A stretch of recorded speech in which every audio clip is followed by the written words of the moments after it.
Men and women of power have played a large role in shaping history. Their ideas, actions, and decisions have influenced the past, present, and future of nations, regions, and the world. In this episode, I will be interviewing Jaap de Hoof Scheffer, the 11th Secretary General of the North Atlantic Treaty Organization, or NATO. Join us as we talk about power, the challenges of getting nations to cooperate together, and the importance of a stable U.S. and China relationship in international peace and security. I am Sasrogando Sasot, and this is STATECRAFT.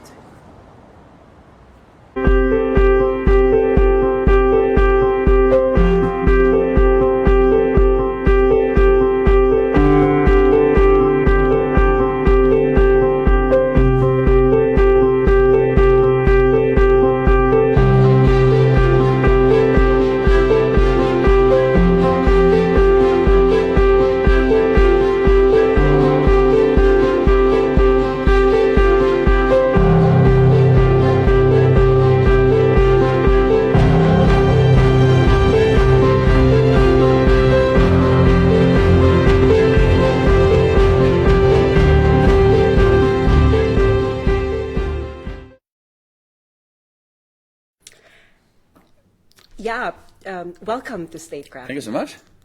And this is our pilot episode, and thank you for your time. My first question for you is, can you bring me back to that moment when you first received the message that you're going to be the next NATO Secretary General? What was on your mind? Well, first of all, it was in the middle of the night. I was in New York, and NATO is in Brussels, so the decision was taken at NATO, and I was woken up in the middle of the night, 3, 4 a.m., I don't know. And then they said, well, there is a consensus, which means that all then NATO nations accept your candidacy. What was on my mind? On my mind was that I found it a bit sad that I had to quit my responsibility as Foreign Minister of the Netherlands, because I was enjoying that tremendously. But when such an opportunity comes, you don't say no, and I had not said no to the government leaders who were testing the temperature of the water on my candidacy before. So I was prepared, but when the moment comes, it is still rather special. You mentioned that you were the former minister of the Netherlands. How different was that role from your role as the NATO Secretary General, and how did you prepare for the responsibilities that awaited you? Well, for a minister, I was a member of parliament for 16 years, so I knew about Dutch politics and I knew about foreign affairs. The major difference between a foreign minister and a NATO Secretary General is that as a foreign minister you permanently have a parliament which is checking, which is controlling you as it's in every democracy. There's a parliament.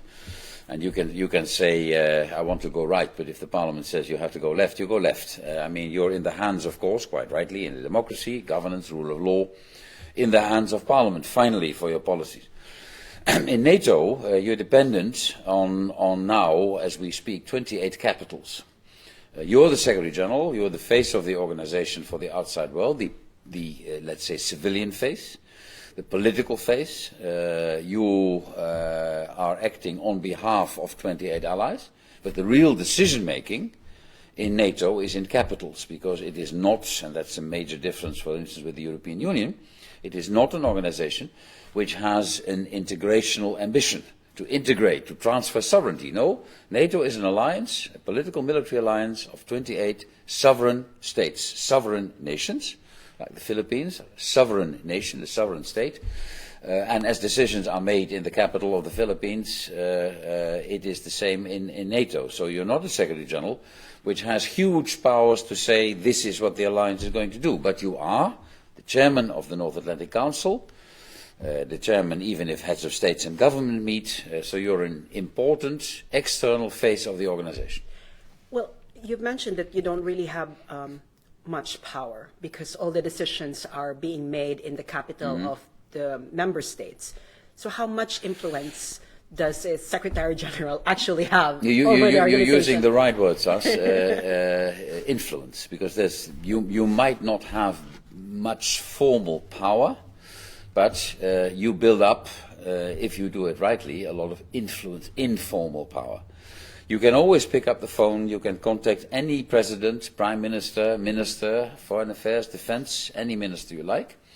You're in that network, you operate at the level of a prime minister, also in the protocol you are like a prime minister. So you can open a lot of doors, you build a lot of personal relationships. You need a personal relationship with the President of the United States of America, yes, but with all the prime ministers and presidents of all the NATO allies, so you travel an awful lot. I was on a plane for let's say 2.5 days every week, visiting nations, visiting the NATO allies, visiting partners. Australia is an important partner, New Zealand, Arab nations in the Gulf, Asian nations. In other words, you can wield a lot of influence if you do it rightly, and that depends again to a large extent on the personal relationship. And for a personal relationship, you have to meet face to face. You can't do that through FaceTime, or you can't do that through Skype. You have to meet the guy or the girl leading that foreign government to build up that relationship. So not much formal power, but influence, yes. We have talked about power. Now, as a military alliance, NATO has always been associated with hard power. But is there more to NATO than the use of force? Oh, definitely. You say in your question NATO is a military alliance. NATO, in my opinion, is a political military alliance. Political military alliance, because without political consensus, the military alliance cannot function. The military, again, in democracies, as the NATO nations are subject to political approval. The military can never operate on its own and on its own authority. Okay. That doesn't fit a democracy. That doesn't fit good governance. Where the military have a say, you talk about military rule or a junta or military dictatorship. It's politicians, democratically elected. So political military alliance. NATO is certainly not only associated with hard military power. NATO is, I must say and admit, the only organization, multilateral organization in the world which can really wield and bring hard military power to bear. Okay. Example, Afghanistan, a NATO operation, under the heading of the United Nations, by the way. Security Council of the United Nations gave its approval for that military mission. NATO had 150,000 men on the ground when I was Secretary General. The Americans, of course, they pay most of the bill and they provide most of the forces, but NATO is also about peacekeeping operations. Look at the Western Balkans, look at Kosovo. Look at Bosnia, those horrible wars we had in the 90s of the previous century. NATO is expert in training. NATO is fighting piracy off the coast of Yemen and Somalia, a huge naval military operation. NATO is now involved in the whole migration discussion in Europe by patrolling the Mediterranean Sea. So NATO does a lot of things outside the domain of hard military power, but I have to admit, NATO was established in 1949, a long time ago, 65, 66 years ago, even more, for keeping the then Soviet Union, communist Soviet Union, out of Western Europe. So NATO was basically an organization which can bring hard military power to bear. But NATO does a lot of other things too.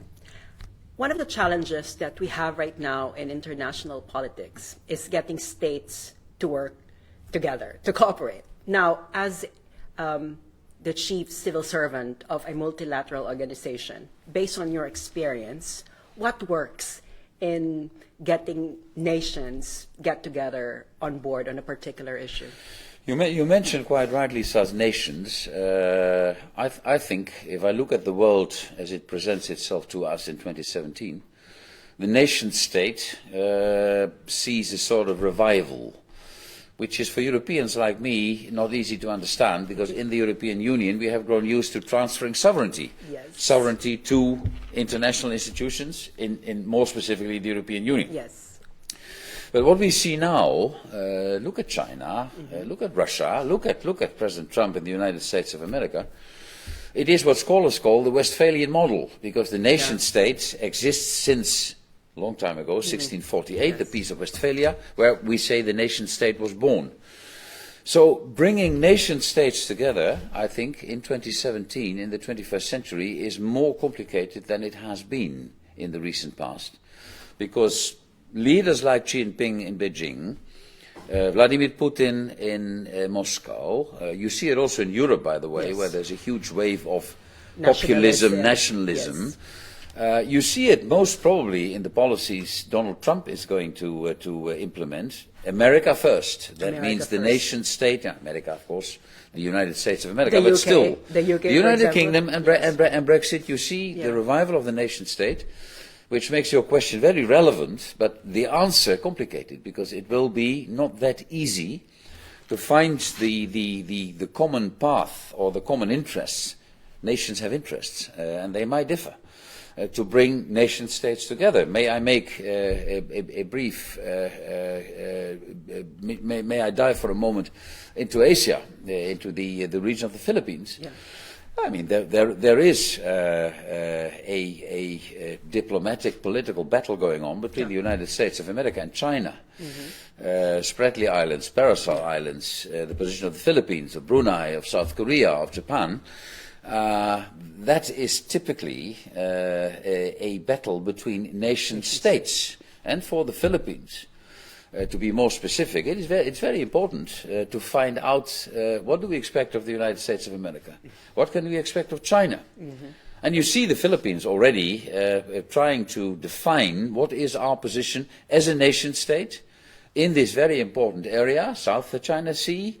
70% of the world commercial shipping. I mean, yes. we're not talking about an unimportant waterway. Yes. We're talking sovereignty issues. So, the question you ask seems relatively easy. The answer is very, very complicated. Very complicated. Very, very complicated. Well, during our class in foreign policy and diplomacy, you have mentioned this, and I couldn't forget this.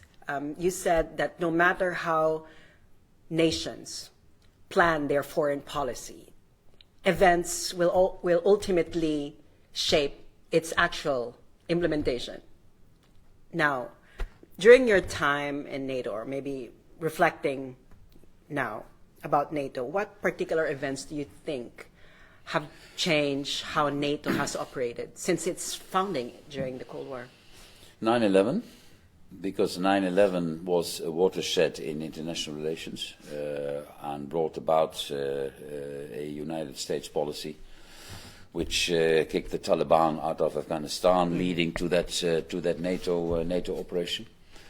If I go back in the recent past, I mention the Western Balkans and the horrible wars going on in the 1990s.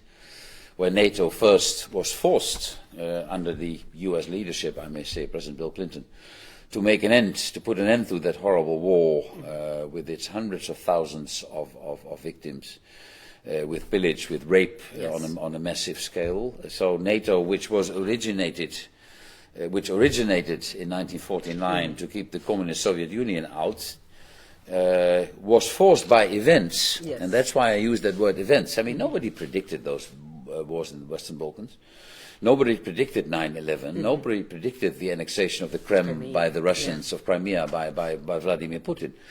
So my thesis is that a leader might think, I have an agenda, but he or she will always be forced to react to events.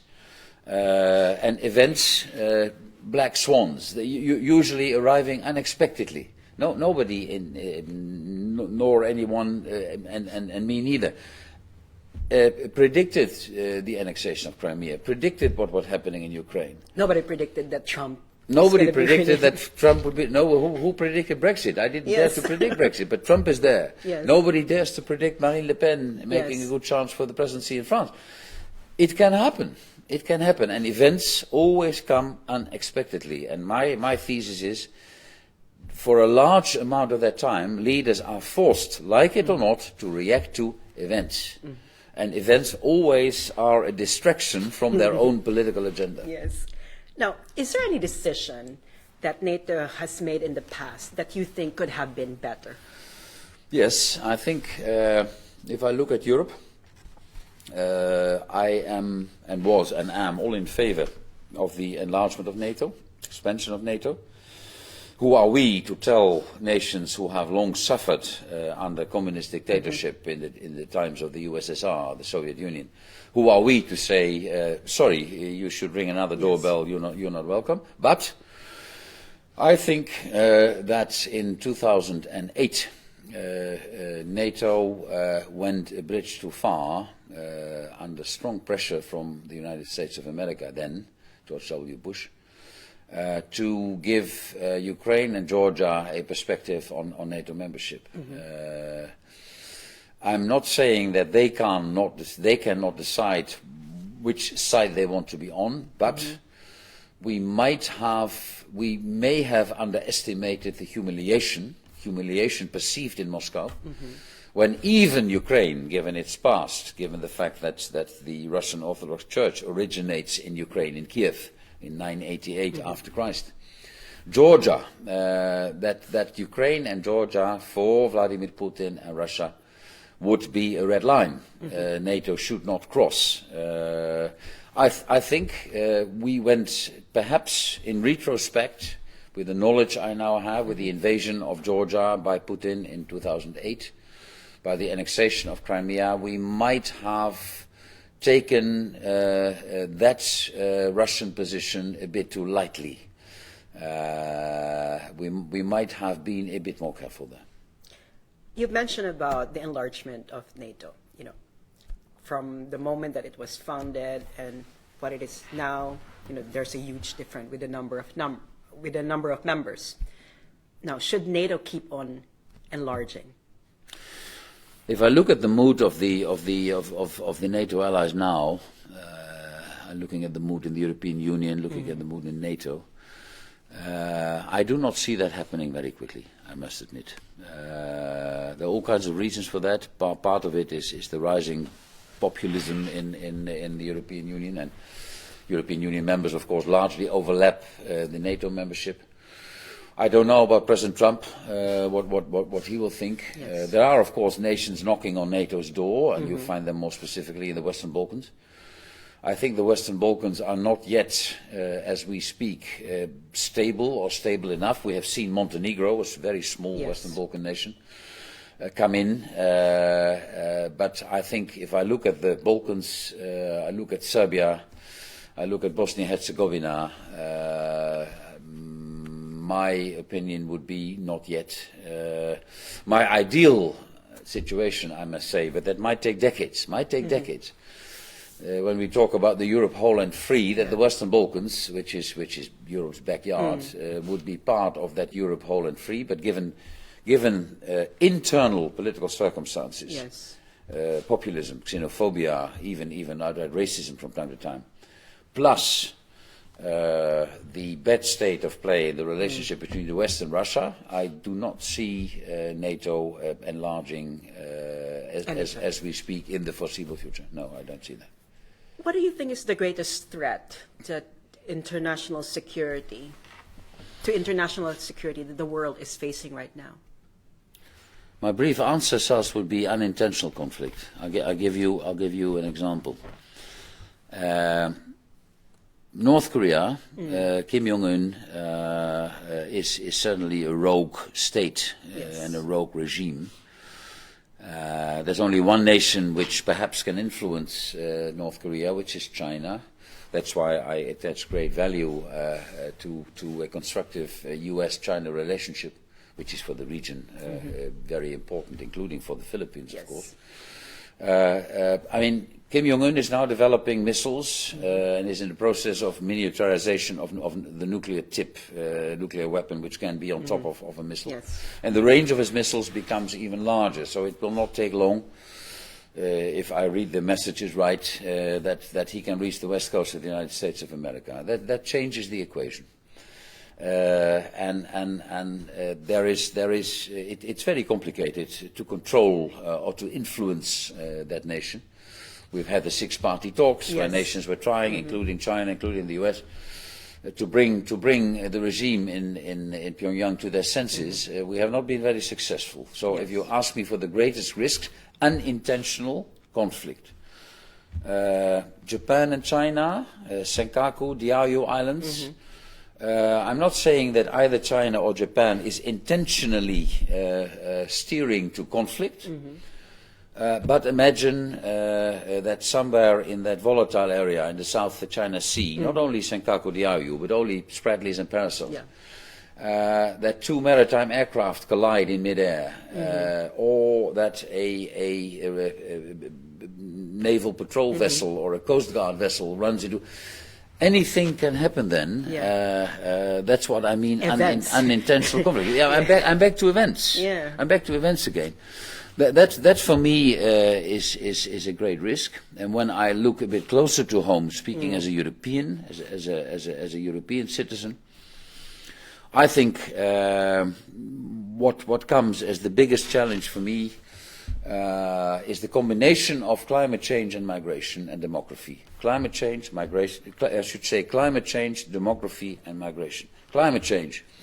Parts of Africa will become uninhabitable if this goes on in the present tempo. Yes. Demography in Africa, if you realize in the Middle East, if you realize that as we speak in the greater Middle East and North Africa, about 480 million people live. In 2015, it will be 700 million. Yes. Add climate change, what will people do? People will start to move. You and I would do the same, Sas, if that would happen. I add demography in the rest of Africa, the lack of employment, the lack of economic development, young boys of 18, 19, 20 years of age who have to cater for a family of 20 or 25. That is a major or the major challenge, if I look at it from a European perspective. And Europe has not been able to cope. We now see migration for political reasons, Syria, Yemen, Iraq, the Middle East. If you add Africa, you add demography and climate change, that is for me a major challenge, which directly affects the cohesion of our internal societies, because it's a feeder for populism, for xenophobia, for racism and what have you. So given these challenges, how do you think the world should move forward? I am still convinced that if we want to bring the world forward, to move the world forward, we need rules-based international institutions. You know that from my classes here at Leiden University College. We do not have an alternative. Otherwise, if we do not have rules-based institutions, the right of the strongest will always prevail. And for nations like the Philippines or the Netherlands, medium-sized nations. We're always at the mercy of the powerful. We have the UN, and we may criticize the UN, and the UN may be ineffective and inefficient, and the Security Council might not function, which is true. But there is a big difference between giving up on those multilateral institutions, and I could include the G20 and other multilateral institutions, preferably rules-based. The G20 is not rules-based, but preferably rules-based, is the only medicine we have to prevent the right of the strongest prevailing. And I think the world would not be better off if it will always be the strongest who decide. So still the only solution is for nations to cooperate. In my opinion, that might for many politicians that might seem and sound old-fashioned, but that is still my opinion. So I'm going to ask you a question that I'm going to ask to all future guests of STATECRAFT. It's my final question for you. If you can have the power to change one event in global history, what would it be and why? Global history as we speak. In the past, any. Well, I'll bring it to the present. My wish would be a harmonious and stable U.S.-China relationship. The European Union I do not mention because I'm not quite sure if the European Union will be able, in the longer run, in the medium and long term, let's say, to create a position. It's a 500 million people market. It's the biggest market in the world. But for political reasons, I have my doubts. I rather see developments in the direction of a G2 world, where the US and China are the dominant factors. And I would hope that between those two giants, the US is still by far a military giant, but the Chinese will be in 15, 20, 25 years. And China, of course, is already an economic, financial giant. I think a stable relationship between those two powers will, to a large extent, influence stability or the lack thereof. So the future of the world hangs on the relationship between China and the United States. I think that's one of the major questions. Well, with that, Jaap, thank you so much Yes, for this insightful conversation. Was a big pleasure. Thank you so much. Thank you. Thanks, Tess. Thank you.